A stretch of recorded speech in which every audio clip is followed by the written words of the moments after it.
Eternal Wedding Collections by Chungat Jewelry. ഇതെല്ലാം എന്റെ കല്യാണത്തിന് വാങ്ങിയതാ. വാവ്, ഇതെവിടുന്നാ? MV Chacko golden diamonds Angamaly. കാട്ടാന ശല്യത്തിൽ പ്രതിഷേധിച്ച് നാട്ടുകാർ മലയാറ്റൂർ ഫോറസ്റ്റ് ഓഫീസിന് മുൻപിൽ നടത്തിയ സമരം assistant conservator of forest Delta മറോക്കിയുമായി നടന്ന ചർച്ചയെ തുടർന്ന് അവസാനിപ്പിച്ചു. പ്രദേശത്തെ അടിക്കാട് ഉടൻ വെട്ടുമെന്നും ആവശ്യമുള്ള സ്ഥലങ്ങളിൽ ട്രെഞ്ച് നിർമ്മിക്കുമെന്നും നാശനഷ്ടം സംഭവിച്ചവർക്ക് നഷ്ടപരിഹാരം നൽകുമെന്നുമുള്ള ഉറപ്പിന്മേലാണ് സമരം അവസാനിപ്പിച്ചത്. ഈ സംഭവം ഇപ്പൊ സാറ് കണ്ടല്ലോ, നമുക്ക് ഇതിൽ എന്ത് ചെയ്യാൻ പറ്റും? ഇനി ഒരു ആനശല്യം ഇല്ലായിരിക്കാൻ വേണ്ടി സാറിന്റെ ഭാഗത്ത് നമുക്ക് ഡിപ്പാർട്ട്മെന്റ് നമുക്ക് നടപടി സ്വീകരിക്കും. നമുക്ക് കറക്റ്റായിട്ട് ആ ഫെൻസിന് അടിക്കാട് വെട്ടാനുള്ള കാര്യങ്ങൾ വിസിബിലിറ്റി വരാനുള്ള കാര്യങ്ങൾ നമ്മൾ ചെയ്യും. 5 മീറ്റർ 10 മീറ്റർ 5 മീറ്റർ ഒന്നും നമ്മൾ വിഷയാക്കണ്ട. അറേഞ്ച്മെന്റ് DSS വഴി നമുക്ക് എക്സിക്യൂട്ട് ചെയ്യാം. പിന്നെ ഈ ആന കയറിയ ട്രെഞ്ച്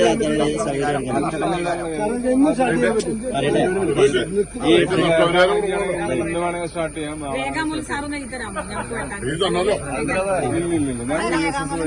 ഡിപ്പാർട്ട്മെന്റ് എക്സിക്യൂഷൻ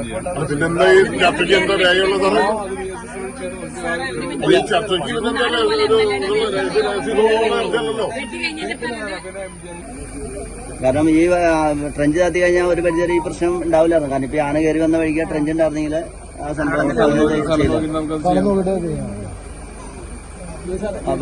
ഇത് വാക്കാലെ പറഞ്ഞ പോരാ, നമുക്ക്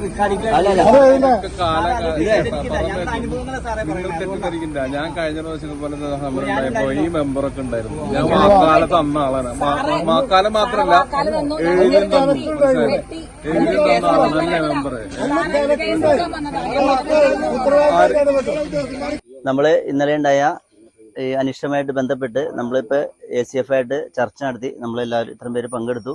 നമ്മൾ പറഞ്ഞിരുന്ന കാര്യങ്ങൾ, ഒന്നാമത്തെ കാര്യം വീടിനുണ്ടായ നഷ്ടങ്ങൾക്ക് പരിഹാരം കണ്ടെത്തണമെന്ന് പറഞ്ഞാൽ അത് ഒന്നാമതായിട്ട് അവർ പരിഹാരം കണ്ടെത്തും. കൂടാതെ നിലവിൽ ഈ ഭാഗത്തുള്ള അടിക്കാടുകൾ ഫുള്ളായിട്ട് വെട്ടാനുള്ള തീരുമാനമായിട്ടുണ്ട്. അതുകൂടാതെ ആന കയറി വരുന്ന വഴികളിൽ ട്രെഞ്ച് ആവശ്യമാണെങ്കിൽ ട്രെഞ്ച് നടത്താനായിട്ട് നമ്മൾ പഞ്ചായത്തിൻ്റെ തൊഴിലുറപ്പ് വിഭാഗമായിട്ട് ഉൾപ്പെടുത്തി അത് ചെയ്യാമെന്ന് സമ്മതിച്ചിട്ടുണ്ട്. പിന്നെ ഒരു കാര്യം കൂടി ഉള്ളത്, മരക്കൊമ്പുകൾ വെട്ടുന്നത് ചൊവ്വാഴ്ചക്കുള്ളിൽ വെട്ടും, അല്ലെങ്കിൽ ബുധനാഴ്ച നമ്മുടെ പണിക്കാരെ വെച്ച് അവർ ക്യാഷ് മുടക്കും. നമ്മൾ പണിക്കാരെ വെച്ച് ബുധനാഴ്ച വെട്ടാനുള്ള ഒരു പെർമിഷൻ ആയിട്ടുണ്ട്. പിന്നെ പെട്രോളിങ്ങിന് നമ്മളിപ്പോൾ ഡ്യൂട്ടിക്ക് ആൾ കുറവാണ്, അപ്പോൾ അത് കൂട്ടാനുള്ള പരിപാടി അവർ അറേഞ്ച് ചെയ്തിട്ടുണ്ട്. ഇന്ന് തന്നെ ആന ഇപ്പോൾ ഓൾറെഡി കയറി പോയിട്ടില്ല. അവരിപ്പോൾ 9ഓളം പേര് അവിടെ ഓൾറെഡി ഉണ്ട്. ഇനിയും ആവശ്യമുണ്ടെങ്കിൽ കോടനാർന്ന് ആനപ്പാപ്പന്മാരെ വരെ വിളിച്ചിട്ട് ഇവിടെ അറേഞ്ച് ചെയ്യാനുള്ള അതും നടപടി സ്വീകരിച്ചിട്ടുണ്ട്. നമ്മുടെ ഇന്ന് ഉണ്ടായ കാട്ടാന ആക്രമണത്തില് നടന്നിട്ടുള്ള രഘുവിന്റെ വീടല്ലേ, രജീഷ്, അവരുടെ പേര് സുനീഷിന്റെ വീട്ടിലാണ് ഒരു ഗേറ്റ് തകർത്തിട്ടുള്ളത്. അപ്പോൾ അതിനുള്ള നഷ്ടപരിഹാരത്തിനുള്ള നടപടി നമ്മൾ ഫാസ്റ്റാക്കും. പിന്നെ അടിക്കാട് വെട്ടാനായിട്ട് നമ്മൾ VSS വഴി പിന്നെ നമ്മുടെ സാങ്കേതികതകളൊക്കെ മറികടന്നുകൊണ്ട് പരമാവധി വിസിബിലിറ്റി കിട്ടാൻ കല്യാണ അറേഞ്ച്മെന്റ്, അടിക്കാട് വെട്ടാനുള്ള അറേഞ്ച്മെന്റ് നമ്മൾ ചെയ്യുന്നുണ്ട്. പിന്നെ പഞ്ചായത്ത് വഴി MGNREG വഴി കൺവർജൻസ് വഴി ചെയ്യാവുന്ന കാര്യങ്ങൾ എന്തൊക്കെയാണെന്ന് വെച്ചാൽ പഞ്ചായത്ത് വഴി സഹകരിച്ചിട്ട് നമ്മൾ അത് ചെയ്യും. പിന്നെ ട്രഞ്ചസ് ആവശ്യമാണെങ്കിൽ അത് MGNREG വഴി സ്ഥലത്തെത്തി അതിൻ്റെ സാധ്യത പഠിച്ചത് നമ്മൾ ചെയ്യും. പിന്നെ ഇപ്പോൾ നൈറ്റ് പെട്രോളിങ് നിലവിലുണ്ട്. അതിനെന്തെങ്കിലും പോരായ്മകളുണ്ടെങ്കിൽ അതൊന്ന് സ്ട്രെങ്തൻ ചെയ്യണമെങ്കിൽ ആളെ ആഡ് ചെയ്തുകൊണ്ട് താൽക്കാലികമായി സ്ട്രെങ്തൻ ചെയ്ത് പരമാവധി ആളുകളുടെ ജീവനും സ്വത്തിനും സംരക്ഷണം നൽകാനുള്ള നടപടി നമ്മുടെ ഭാഗത്തുനിന്നുണ്ടാവും. അത്ര എനിക്ക് പറയാനുള്ളത്. ഓക്കെ, നഷ്ടപ്പെട്ട് കഴിഞ്ഞിട്ട് നിങ്ങളുണ്ടോന്ന് പറഞ്ഞിട്ട് കാര്യമുണ്ടോ? ഇത് മനുഷ്യൻ കാണണ്ടേ? ഈ ആന നിൽപ്പുണ്ടെങ്കിൽ ഒന്ന് കണ്ട് ഓടിപ്പാണ് ഈ ആന മാത്രമല്ല, കാട്ടുപന്നി അതുപോലെ പറഞ്ഞപ്പോ സാറ് പറഞ്ഞു മാഡം ഒരു ദിവസം കൊണ്ട് ഒപ്പിട്ട് തരുമെന്ന് പറഞ്ഞു. ഇപ്പൊ 2 ആഴ്ച കഴിഞ്ഞു, ഇതുവരെ റിപ്പോർട്ട് ചെയ്തിട്ടുണ്ട്.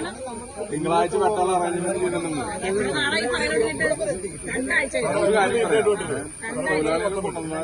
വെട്ടാനും പേയ്മെന്റ് നടത്താൻ നമ്മൾ തയ്യാറാണ്. ഞാൻ പറയില്ലേ, നമ്മുടെ ആൾക്കാര് തിങ്കൾ ചൊവ്വയായിട്ട് അറേഞ്ച് ചെയ്തിട്ടുണ്ട്. തൊഴിലാളികളുടെ പ്രശ്നം നിങ്ങൾക്ക് അറിയാലോ.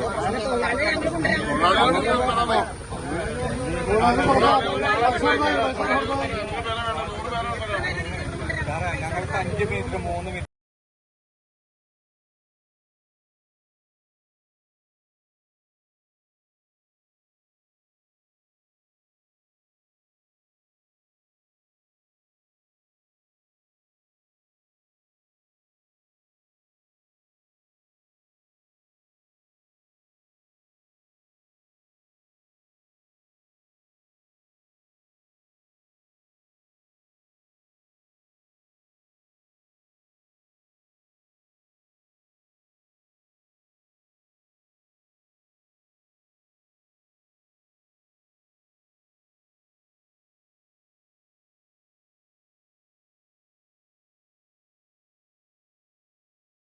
അങ്കമാലിയുടെ ഹൃദയഭാഗത്ത് 100-ൽ-പരം പ്രമുഖ ബ്രാൻഡുകളുടെ ഏറ്റവും വലിയ family innerwear showroom Ziva inner world, സിവിയ trade centre, behind Chungath jewellery, Angamaly.